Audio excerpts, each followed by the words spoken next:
Hello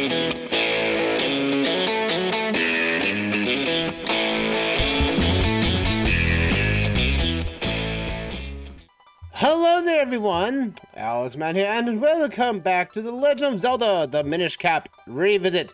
Well, last time we got here, well, we got ourselves talking with a dead man, but also that we also did a lot of fusing, a lot of side quests, and off-screen, folks. As you can tell by my shell count right here, I went and spent every shell we had, all 999 of them, and it did not get all of them, all the things and everything for the figurines. So I just want to make sure that we don't waste any more chests that may come up upon us.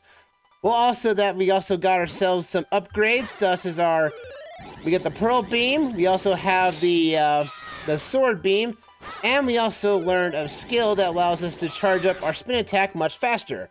So with that said, it's time for, and also we got ourselves to the sky. And we're here now at the base of the next temple. And let's get into that temple, shall we? The Fortress of Winds. Let's go and let's get ourselves the last element. Let's go!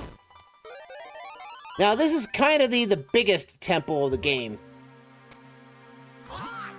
What an irritation! We found our way to the very tops of the clouds. And now we have to go even higher to find a floating palace. I can't believe what a long way we've come, and look how high we are. Don't look down, Asler, and watch your step. It's a long fall from here. Also, the fact is, how could we not see this? I understand it's very high up in the sky, but even then, you should be able to still see something. Like maybe a box or something like a shadow. At least, it would just cast a shadow at least, but I guess not. So this temple is not my most favorite of places.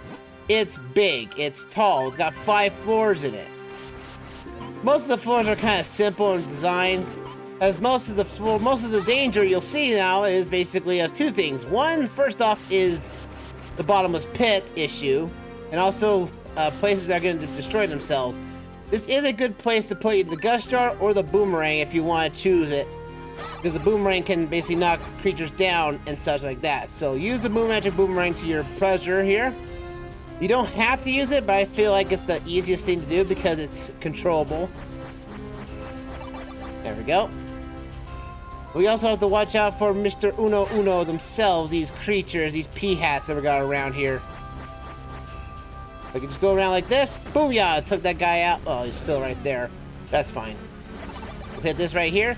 We have our switches. I think this is the first time we're seeing the red and blue switches so far. And it is quite the undertaking. But so now, also the fact this dungeon requires you to use your 3-blade as much as possible. They want to make sure that you have this ability, and they're gonna force it on you, whether you like it to or not. They also have these things, these little bomb creatures. It comes up to a puzzle later that you have to avoid these things, but these things will explode upon contact. So use your boomerang to get rid of them, but there is one room later on that's going to be like, hey, you can't hit these because it's actually going to destroy everything. Oh yeah, magic boomerang works the work on here. Also, like a lot of enemies from previous dungeons are in this place. It's kind of considered this game to be like the magnum opus of the game. Like this is where, you know, you have to learn new stuff and old stuff. As well as we understand there's a chest down there, but we can't get to it because we don't have the ability to jump, apparently. So we need to learn that ability. There's a fluffy cloud floating here. It looks awfully comfortable. Too bad we can't jump there. Eslo, you and I are going to have to do some talking later. Anyway. Also, again, everything that we've learned up to this point is being addressed here. I would say for recommendation, get the remote bombs because it's actually pretty useful. Like if you haven't gotten it earlier, the earliest you could probably get it is after the water temple, or the temple of droplets technically. So bear that in mind. And I'm gonna get ourselves the boomerang back because now we have to deal with the mid-boss, Wizrobe group, the Wizrobe duo, or the Wizrobe army, or something like this. Like it starts out with green, and it starts out with different Wizrobes. These ones are green, and they are just shoot out energy. They don't shoot out any grass. But when you kill them down, they come out with more of them. They're multiplying. The nerve. Ow. Hey. Stop hitting me. And also the fact they can stand on spikes. The nerve. But also the fact that it took them down, they can pop even more! The Vati must have put these things here. He knows of us. He knows what he's doing. But, well, technicality, these wizards are not under the jurisdiction of Vati. You know, these guys are doing them on their own. And we get probably the best item in the game. Oh, you've got the Rock's Cape, an upgrade to the Rock's Feather. So the fact that the Rock's Feather was actually, the Rock's Cape, I think, was actually a item you can get in Oracle of Ages, I believe. So you were able to glide in that game. So that's where this kind of item originates from, technically, from the Oracle games. Even though it technically started in Link's Awakening, it was Capcom that involved it being further by the Rock's Cape instead of Feather. With the Rock's Cape in hand, we are now able to, I said jump. There you go. Sometimes it can be a little finicky. Are you guys going to attack me, huh? And you're dead. So with Rock's Cape, we're now able to jump over gaps. As well as glide a little bit. Actually, I need to come back down here a bit. Jump back here. We're going to go grab that chest we saw earlier. Because now we can grab it. This is probably one of the few dungeons in any Zelda game that basically gives you the item outright from the start. Because you know you're going to need it. So bear that in mind. I don't think, very rarely do the Zelda games ever basically give you the item before the dungeon map and compass. Yeah, I think it happens very rarely, I want to say. Well, I say if you in Zelda 1, you could probably get it before the dungeon map or compass, probably if you work around the limitations of the hardware, but still. Also, we have our blue choo-choos, and you just stand right here, boom, they just jump down and to their death. And so you have to jump like this, and then we have to learn ourselves the ability to... Okay, I don't have that, so I'm going to have to switch to the boomerang here. Oh, we can't, though. So that tells you something new about this. These things are now high enough that you have to avoid them while you're in mid-air. Again, the game is trying to evolve you into doing something new that you haven't done yet. They push some blocks out of here, and now we have to spread our ability of a 3-sword out. I feel like this dungeon kind of feels like it's an amalgamation of stuff you've already learned and also new stuff. Now I gotta put my shield on. Which you can't use when you're in your 3 form, I don't know why. But these little spiny enemies have no match for us. We can just knock them back and boom ya! Take that as you will. I put my my wings back on. There's a strong gale blowing here. Esler, I can see the fans going, oh, well, don't try to get swept away. And hold on to your hat. So we have to watch out for these blowing winds here. We're going to have to use said winds to get across, but if you're stuck for any reason you don't want to get blown by the wind, you can jump into those holes and not get blown away. Like so. Now, I'm not sure how these rocks here are stopping me from going across. They must be like pillars or something. I've never really understood why I can still understand like the bigger blocks stopping you, but these small ones, I feel like they're kind of weird in that regard. So I need to put this, I need to put on our Pegasus boots for this. Whoa. Went up way there, and spring is helper. There we go. Let's see, back to sword, and back to wings. Yeah, you're going to be doing this, again, this dungeon's kind of like, you know, the water temple in Ocarina of Time, where you're going to be switching out almost everything you have. That handle, I think if we stomped on it hard enough, it might flip over. Eslo? Yes? I already did that earlier in the bottom floor. What the heck are you doing? Don't mind me. Okay, whatever. So we have to learn how to do this now. Watch out for this red rupee here. It's hidden a little bit. A like is there, so watch out for that if you're running low on money at that point. Oh boy, there we go. I do like this concept. It's something they couldn't do in the Game Boy games and the Oracle games, but I love it when they do it here. Again, it's like Capcom really put a lot of good ideas into the Zelda series, despite only being 3 games. You know, I wouldn't be mad if they tried a 3D Zelda game. You know, I wouldn't be mad about it. I would at least give them, you know, at least a good old college try in that regard. So we want to do this. Send this sword, get our 3-sword out of the way so we can get up here. Like that. Boom, get off right there. we can get around this and push this over, like a so. I just feel like when you split yourself into threes, it kind of feels like, but you're doing it by not because you have the ability, you're doing it by obligation. So I hardly, unless the game unless the boss requires me or something requires me to use the ability, I don't even use it. Which is a real shame. It's like, this is the birth of the Force Sword, mind you. You know, the Force Sword that happens, you know, in Force Sword Adventures and everything. This is still the same blade. But I still feel like, I guess you could say that this was kind of the precursor of what the blade could potentially do. Instead of, you know, it splits you into 4 people, but you have full control of it. Apparently later on, the Force Sword is just like, you know what? We can split you into 4 different personalities. And I'm not sure what the sword did to evolve to do this. It doesn't make any sense in the grand scheme of things. Alright, we want to jump down here. Watch out for this blade to go across. Flip ourselves up. Huzzah! And now we get ourselves another puzzle. This puzzle's a little finicky.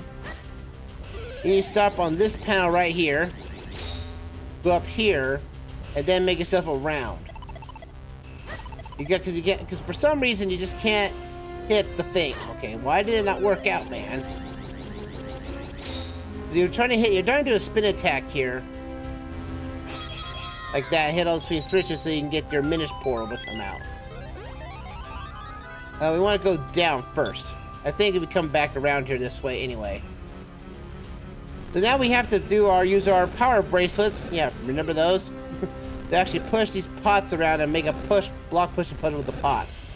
This can be a little tricky, but it shouldn't take you too long to figure out. As long as you know that the last pot you push does not block your exit, you're pretty good to go, honestly.